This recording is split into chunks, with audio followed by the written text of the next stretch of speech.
এটাকে যে দর্শন করা হয়েছে, এই দর্শনের একজন সাংবাদিক বলেছে, সবাই তো চাইতেছে প্রকাশ্যে দিবালোকে একজন দর্শকের এক নম্বর শাস্তি প্রকাশ্যে দিবালোকে এনে তাকে হত্যা করা।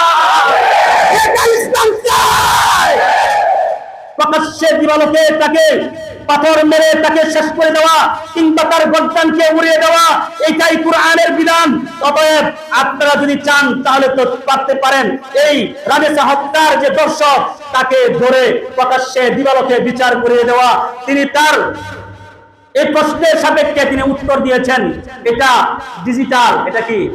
এটা ডিজিটাল, এটা মধ্যযুগীয় আইন নয়। এখন তিনি মধ্যযুগীয় আইন বলতে কি বুঝেছেন? তিনি মধ্যযুগীয় আইন বলতে আমার রাসূলের আইনকে বুঝিয়েছেন, আমার আল্লাহর আইনকে বুঝিয়েছেন। আল্লাহর আইন কখনো মধ্যযুগীয় আইন হইতে পারে না।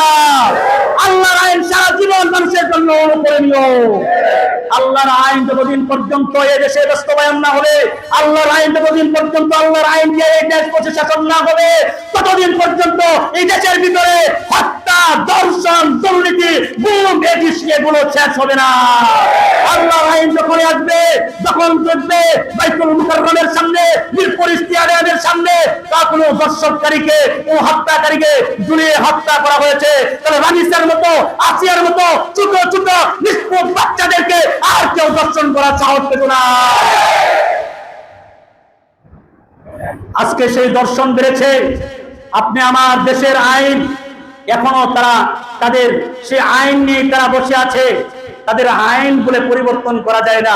আরে এই আইন তো মানুষের জন্য, ঠিক না? দেখে মানুষের সুখে দুঃখে যদি আইন যদি এটা যদি পরিবর্তন না করা যায়, এমন আইন আমরা দেখতে চাই না।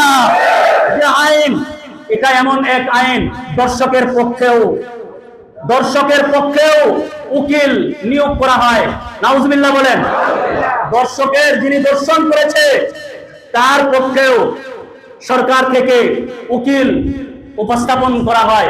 সে স্বীকারোক্তি দিয়েছে, সে নিজে দর্শন করে হত্যা করেছে, তারপরেও বলে তদন্ত প্রতিবেদন করতে হবে, তদন্ত জমা দিতে হবে, দিনে করতে হবে। এটা কি